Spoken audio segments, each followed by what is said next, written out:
welcome back to my YouTube channel. It's your girl Aska Akinyi. A very warm welcome to this channel. For those ones who are new, karibuni tena sana.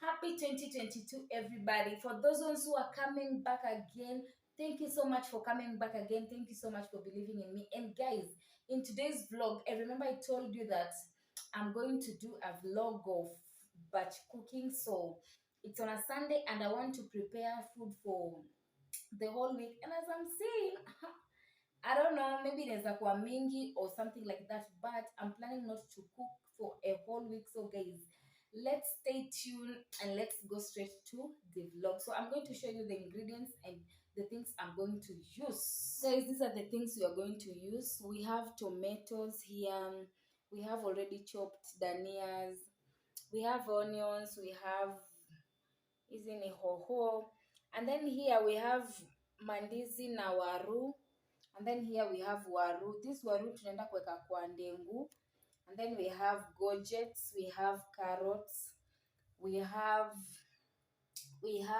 nini, coconut. So we are going to blend this coconut to give us coconut cream.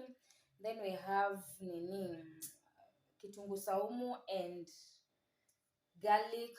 We have grated carrots, we have cabbage, we have chapati, vegetable chapati. Actually ukiona vile inafanana pale ameniuliza what is this, nikamwambia vegetable chapati. And then on this other side we have ndengu here,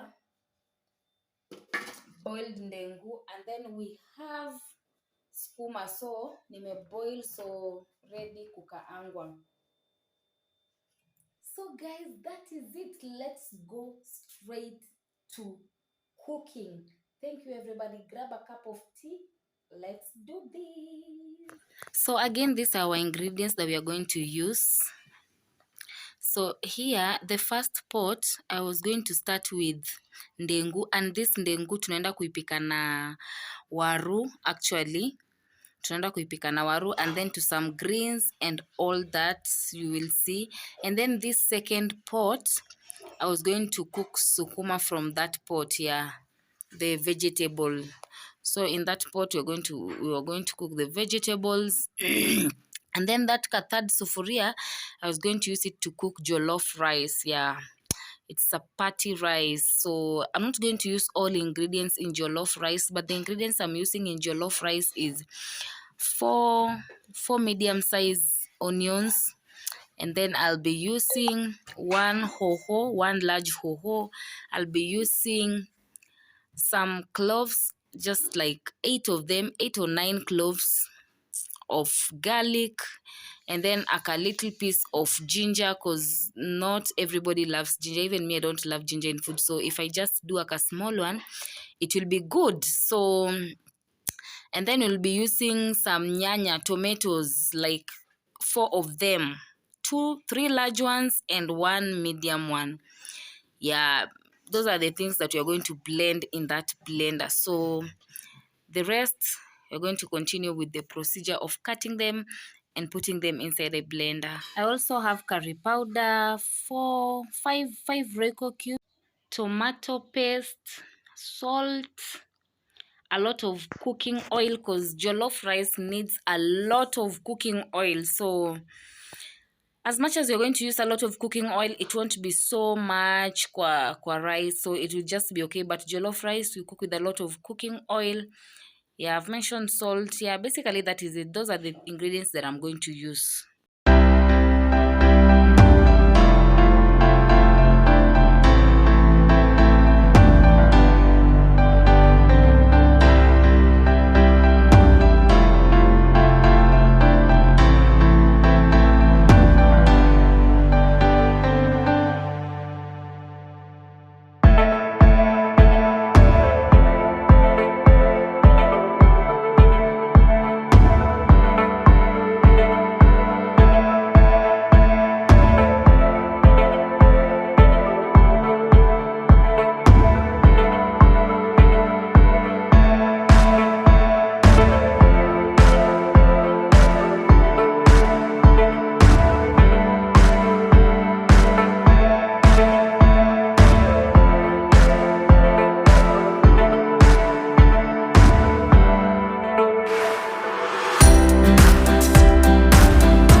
making a paste ya kutengeneza hiyo jollof rice, and that was what I was blending, and then nikaweka mafuta, and jollof inataka mafuta mob, so that is when unaweka mafuta mingi. I just used to hear batch cooking. It's not easy, guys. It's not easy. But they bigs up to those people who do it. And at this point, I saw my sufuria ikiwa ndogo sana, so singeweza manage kuweka mboga hapo ndani. So I decided nikarange vitunguu and then nimwage ndani ya hiyo mboga. So I wanted to cook 2 types of mboga, plain one and then ingine nimwage mayai ndani, but then I decided for this week I'm not going to do that, so maybe next time. So at this point I'll just give it a good stir to make sure mafuta na vitunguu zimeshika everywhere, and that is it. So with mboga, my greens, most of the time I don't do nyanya. I don't do nyanyas because stew nitatumia nyanya, but mboga I just do kitunguu and that is all. So on that third pot, I was doing jollof. When you're cooking jollof, ukieka vitunguu, you just una make sure tu vitunguu zimekuwa clear, like usingoje zikuwe brown. You just make sure vitunguu ziko clear, and then you do your tomato paste. If you have your tomato paste, well and good. If you don't have tomato paste, you can create tomato paste for your own self, like just blend nyanya bila just blend nyanya bila kuweka maji, and then that ka paste ndio unamwaga ndani. So another thing I realized, I didn't love, sikuwa napendanga tomato paste actually kwa food, but the last time one of my sisters aliniambia, if you want tomato paste usisikie ile after taste, ama you feel like everything is okay, you make sure that kila kitu like umechoma hiyo paste kwa mafuta. So that was what I was doing, making sure hiyo paste imechomeka kwa mafuta very well. That is the procedure of making jollof rice, but again, when you're cooking with paste in any meal, make sure umekaanga paste hiyo time ya kuweka vitunguu, so that paste iive na mafuta kabisa, so that usisikie any aftertaste ya paste. So kwa hii sufuria ingine, in this another sufuria, vegetables already zilikuwa zisha iva, so nikatoa at least to create space. And then in this another sufuria nilikuwa nataka kupika combination ya ndizi na waru. Combination ya ndizi na waru, it's just a meal on its own, tunaikula na cabbage, and that is it. So at this point my vitunguu zilikuwa sawa, paste ilikuwa imeungwa vizuri, so nilikuwa naongezea hiyo paste ya jollof, the blended mixtures za all those ingredients. So I hope you guys remember very well. If you want to make your jollof, you can just follow your procedure, watch the video. Vitu niliweka ndani, you put garlic, ginger, but most of the time inakwanga, it gives it a good color when you use red pepper, like zile red pepper, but I didn't have that one, so I used the green one. At times you can make jollof rice in a green too. So instead of using manyanya and paste, you just do kina dania, hoho za green, you just do green things, and it will turn out perfect. Then unaongeza curry, unaongeza curry powder, and then unaongeza cubes, like this one nilipatia, I think it was 5 cubes.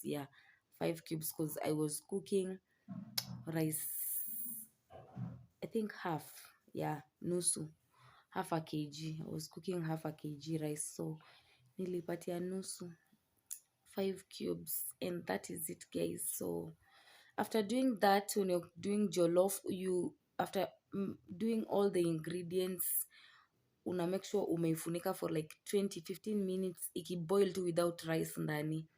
Iboil kabisa with all ingredients zichemke, then utakuja kuweka rice ndani, and moto una make sure iko very very low. Nikisema low namaanisha very very low, because the last one itaiva, rice yako inafaa kuiva na steam, so that it can give it a good result.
was actually trying to imagine those people who batch cook for a whole month or even more than a month. How do they even survive? Because me, I was only cooking for just 1 week. And first of all, it's overwhelming. First of all, preparing your ingredients first. But it's my first time and I'm learning. I've learned so many things. I've learned that for me to start this batch cooking thing, I need to prepare myself earlier and all that. I need to I need to categorize all the ingredients first so that it can also save on my time. And it's also important when you have a helping hand, at least msee akusaidie kushughulikia hizo vitu zingine so that it becomes so easier for you. And again, if you don't have maybe meko more than one, because as for me, I had 4 mekos, so I think it was a little bit easier and faster for me because I wanted to make sure that all the food is done, as in nimepika chakula yote so that I would cook chapati. Remember, there was chapati in this mix also. If wishes were horses, I would even have cooked ugali. Like the whole of this week, I just didn't want to cook anything. I just wanted to do my job, and then I'll just pick the food from the freezer and warm it. I know most of you will ask like, hii food yenye napika itatoshea kwa nini, kwa deep freezer? Of course haitatoshea. So what I'll just going to do is kuna food yenye niteka kwa fridge, kuna food yenye niteka kwa freezer, because at the moment I don't have a deep freezer. So for those ones who have deep freezer, it's so advantageous. But if you just have a fridge and maybe you have like a small fridge, I think batch cooking is good. Like unaweza pika tu food ya a week, and then food inaweza stay kwa fridge like 3-4 days and it's just fine. So for the 3 days, food ya 3 days itakaa kwa fridge, and then food ya the rest of the 4 days na the remaining ndengu hiyo unaweka kwa freezer. Cause another thing, freezer nilikuwa naweka the uncooked ndengu, cause ilibaki mob uncooked ndengu and siwezi pika yote. And then I didn't manage kuchemsha like the way wanachemsha ati njahe, nachemsha ndengu, nachemsha maharagwe. Hiyo space ingetoka wapi? So hiyo space haingepatikana anywhere. So I said, because this week I'm going to cook to eat this and this na freezer, because freezer inani limit, so I had to do that.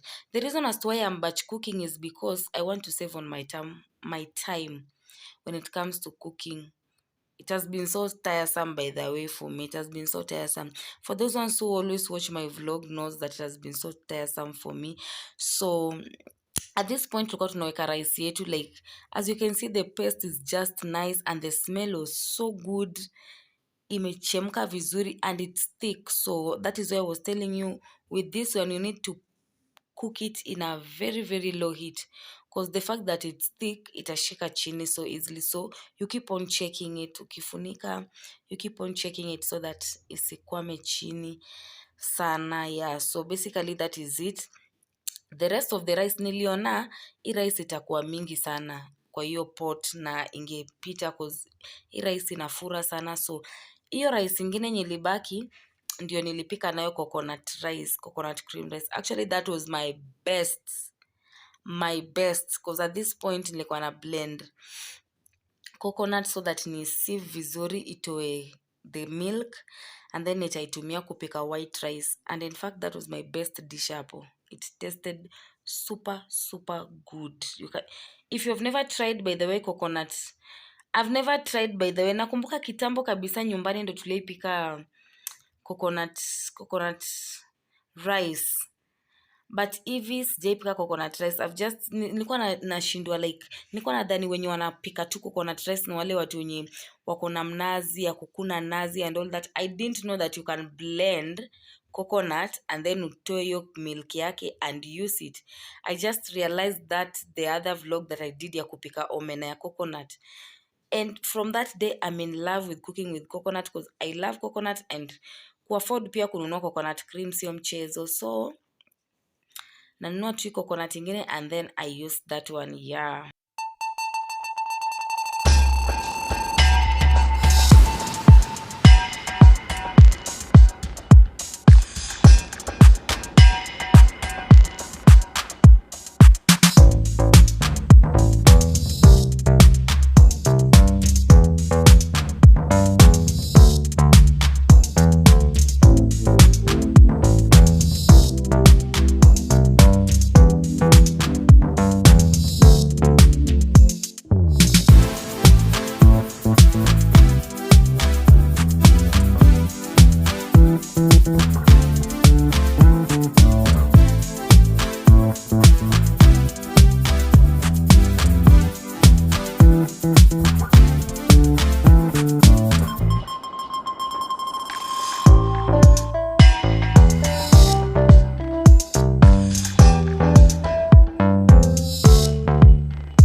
So guys, this is my favorite coconut milk.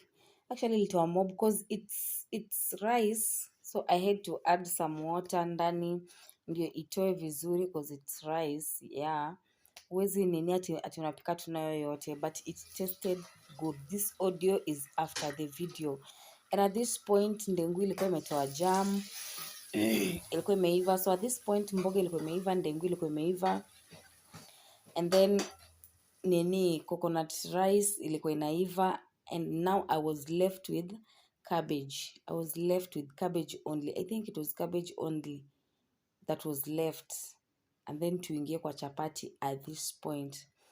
And I was so glad. At this point I was so tired.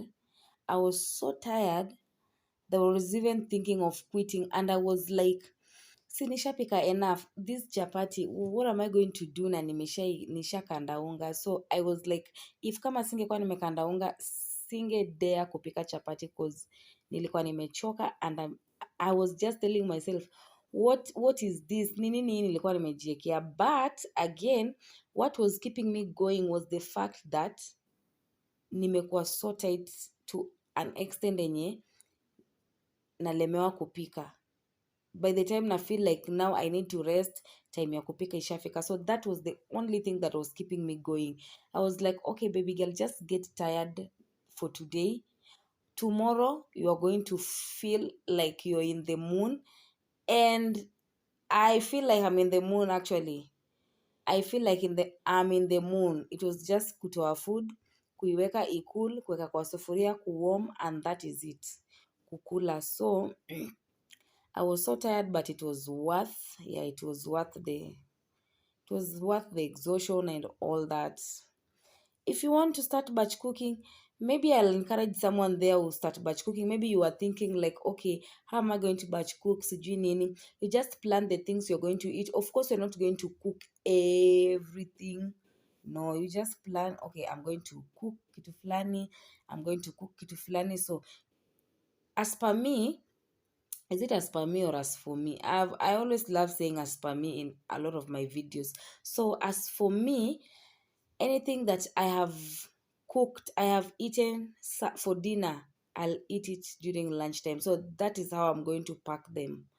So if nimekula ugali, nimekula ugali nini sapa, hiyo ugali ndio nitabakisha with some stews nikule lunch, because lunchtime niko peke yangu kwa nyumba, so you can't cook. It will be super easy. You just warm the food, unakula, and that is all. So hiyo ndo plan, that has been my plan. So how I'm going to pack easy food ni I plan that you're going to eat this and this and this for 7 days, and I did it. I'm so glad, by the way, I did it. I cooked this food with much love, care, affection, because it was about my family and I wanted to cook the best for them.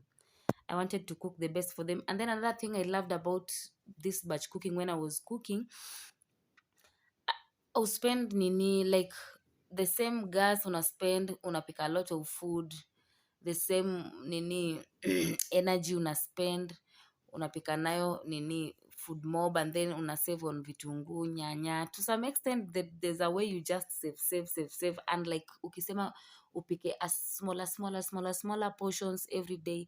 So I think I'm going to save on gas, something that I really want to save on this month. Yeah, so I don't know, I've started this batch cooking, so I want to see how it goes, and if it goes well, whose aims eyes not to embrace it? I'm going to embrace it with all my heart, with all my heart.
this point my jollof was close to ready.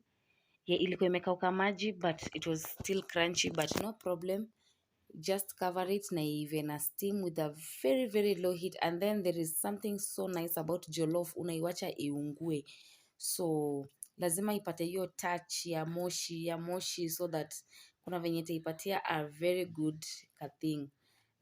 And yo, we are done. So guys, in this stage we were done now because chapo ndo zilikuwa zimebaki, and as you can see I was using 2 pans.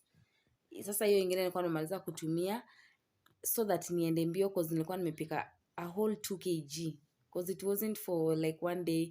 We were to have that chapati for supper with the ndengu, and then we store for like 2 days, another 2 days. So that is why nikaona nimechoka sana, and that is what I was doing, but I thank God I did it. Yes, I'm so glad.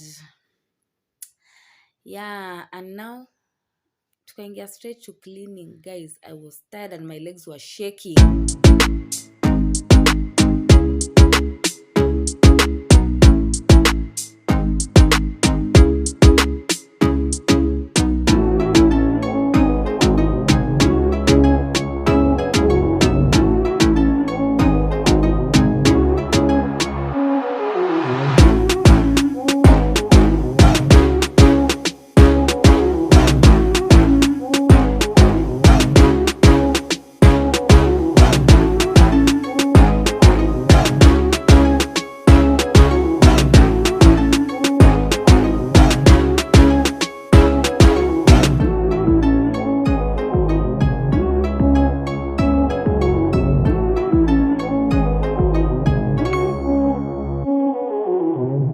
If you see batch cooking, run for your life. At this point we were very very tired, but I thank God I had a helping hand.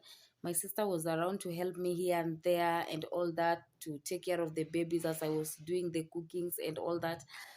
But I think it was just because it was my first time, so now I know better. I'm going to improve as time goes. I'll improve. Yeah, it's the first time and I did it. I cooked everything. I wanted to give up, but I didn't give up.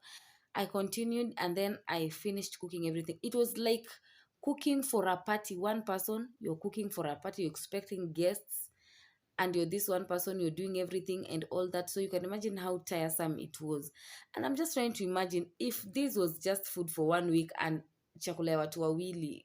Okay, watu watatu plus pal.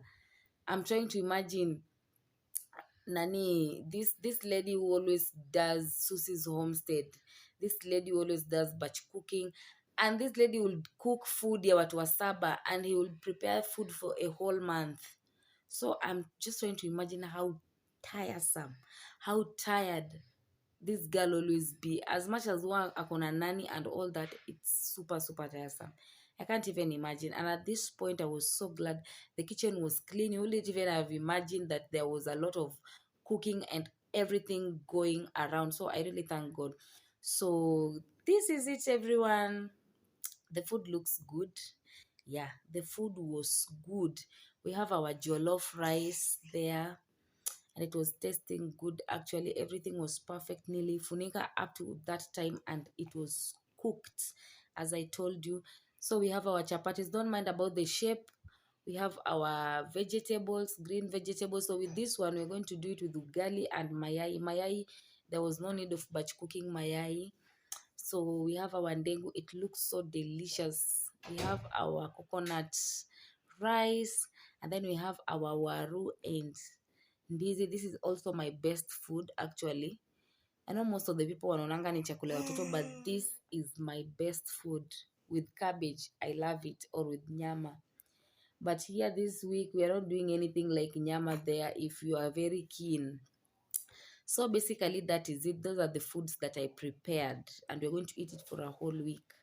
So at this point I was about to pack now everything, so I will just use the tins that I have. So of late I've not been throwing away my tins because they have been helping me to store leftovers and all that. But now batch cooking is happening, so I'm like, oh my God, I need to buy tins and all that. So that is another plan.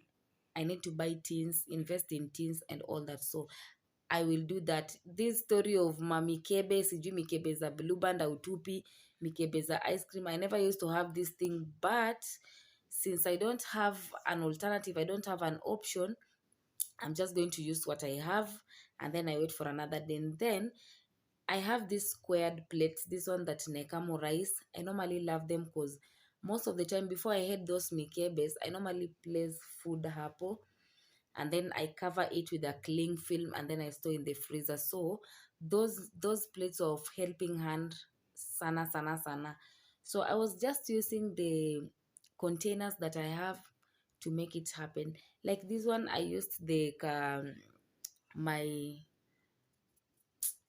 nitasema aje, bowl yangu ya glass, but that one I was going to cook to eat it the following day, so nilieka tu kwa fridge. There was no need of kuiweka kwa freezer cause ingekula space yangu bure. So guys, that is it.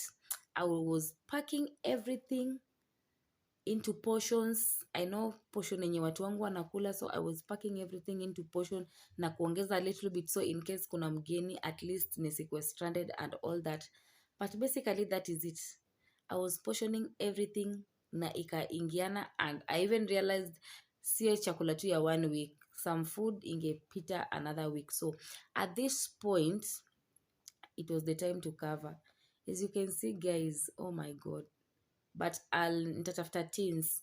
So cling film came through for me big time. That is why I normally don't love kumiss cling film kwa hao. So as you can see, I was using my plastic plates as containers. So nikieka tu hivyo, then nifunike vizuri, there won't be any contamination. Hakuna kitu itakuwa contaminated. I've been doing this for a while, and then at this point I was making sure nafunika everything, vitu zenye hazina vifuniko, but with those tins ziko na vifuniko. So it was just the plates and the bowl ndo nilikuwa na try ku cover up with the cling film.